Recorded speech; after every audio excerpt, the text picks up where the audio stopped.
Le forum Jeunesse et entrepreneuriat vert en Afrique francophone est organisé par Aliadev et Igapura en partenariat avec le Bureau de la coopération suisse au Maroc du 19 au 21 juin 2018 à Marrakech. Le forum s'inscrit dans l'axe coopération sud-sud du programme Initiative Climat Afrique francophone qui consiste à renforcer les coopérations, les échanges d'expériences entre les acteurs non étatiques et notamment les jeunes entrepreneurs dans l'espace de l'Afrique de l'Ouest et de l'Afrique du Nord.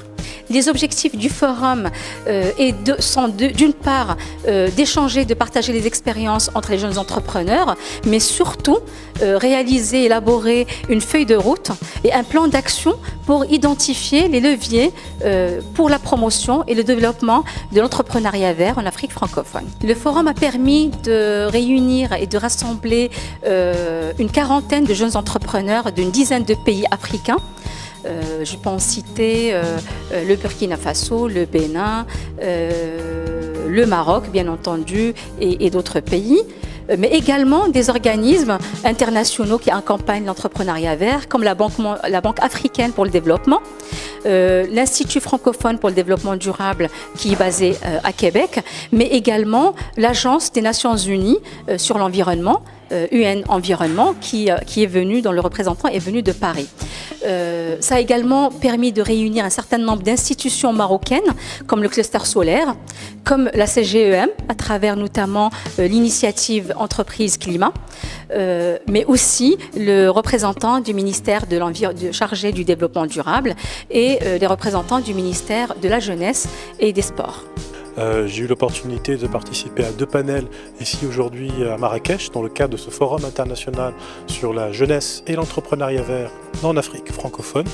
J'ai été particulièrement impressionné de la part des participants parce qu'il faut bien comprendre qu'il s'agit de jeunes Africains qui sont convaincus que d'agir en faveur de l'environnement de manière socialement responsable est une opportunité réelle de créer de la richesse, de la valeur ajoutée et de l'emploi en Afrique.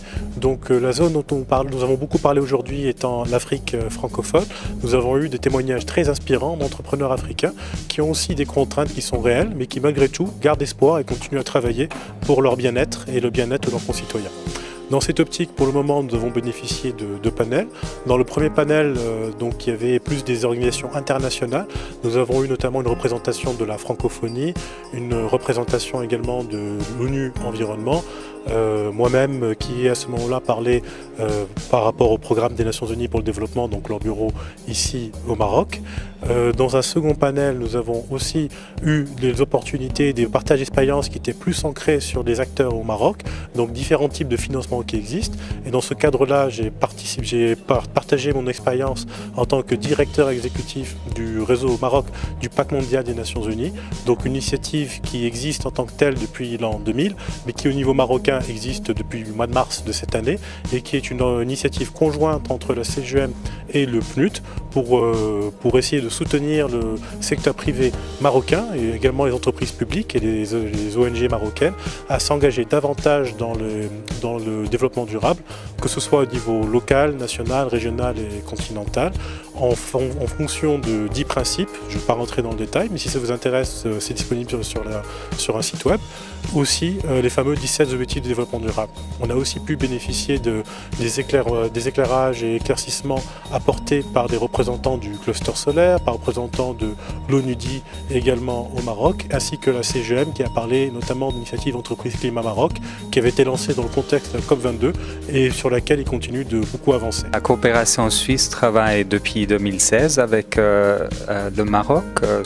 D'abord, c'était sur la conception et la mise en œuvre de la COP22 qui a eu lieu en novembre 2016 à Marrakech. Et ensuite, on a décidé de continuer le travail sur les 2 thèmes qui étaient les thèmes prioritaires pour nous à la COP, qui étaient la jeunesse et l'entrepreneuriat. Et dans ce cadre-là, on a décidé de créer un nouveau projet qui est jeunesse et entrepreneuriat vert en Afrique francophone. Et notre apport, à côté d'un apport financier, je dirais que c'est la mise en réseau, le réseautage, la création de plateformes où il y a la possibilité pour les entrepreneurs verts, les jeunes, de s'échanger, de formuler un peu les défis et les opportunités, de formuler aussi des recommandations et ensuite de diffuser ces informations et ces recommandations à un plus grand public. Je pense que les conditions cadres ici au Maroc sont déjà très positives, dans le sens qu'avec l'organisation de la COP22 en 2016, il y avait déjà une prise de connaissance des thèmes liés au changement climatique qui est assez exceptionnelle, aussi dans la comparaison régionale, voire continentale. Alors je pense qu'on a eu de la chance pour ça. Il y a vraiment des conditions cadres très positives en ce qui concerne les partenaires de la société civile, mais aussi les partenaires gouvernementaux. Et je pense que ça nous a vraiment permis d'avoir un bon échange et un bon partenariat, aussi bien avec le gouvernement qu'avec la société civile.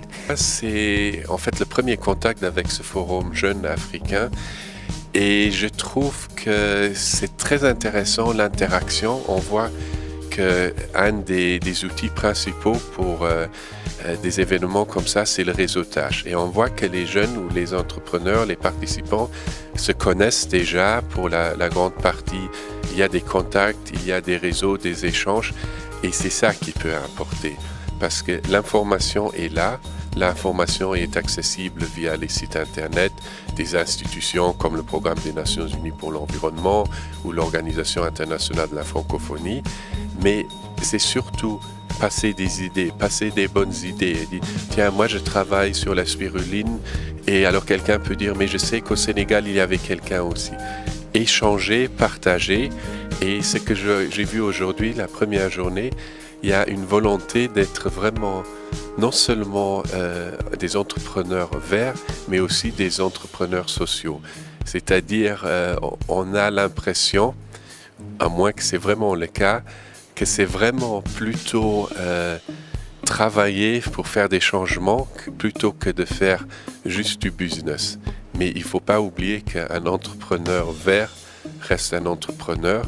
Et si on veut être durable, il faut aussi qu'économiquement, l'entreprise marche. Si on peut faire ça en respectant l'environnement et en respectant le social, la société, ben on est un entrepreneur vert. Je trouve que c'est un événement qui tombe à point parce que les jeunes entrepreneurs en Afrique francophone n'ont pas vraiment de cadre international pour s'exprimer. Je pense que ce forum leur donne le moyen de pouvoir s'exprimer, de pouvoir échanger entre eux et de montrer qu'au niveau de l'Afrique francophone, il y a aussi pas mal d'innovations et pas mal de jeunes entrepreneurs avec des idées très intéressantes et à développer au niveau de leur pays et au niveau de la sous-région. J'ai eu l'honneur d'assister à ce forum international des jeunes entrepreneurs verts d'Afrique francophone suite à une invitation d'initiative climat. D'ailleurs, par la même occasion, je tiens à remercier Madame Myriam et Monsieur Benoît pour le choix du thème, d'abord, pour la qualité de l'organisation et aussi pour la qualité des intervenants et des participants. Sincèrement, j'étais étonné par leurs compétences, leurs capacités, leur vocation, et leur implication pour les projets de l'environnement. D'ailleurs, c'est un potentiel qu'il faut le libérer, il faut le développer. Et c'est le rôle de l'ensemble des acteurs, y compris le ministère de la Jeunesse et des Sports.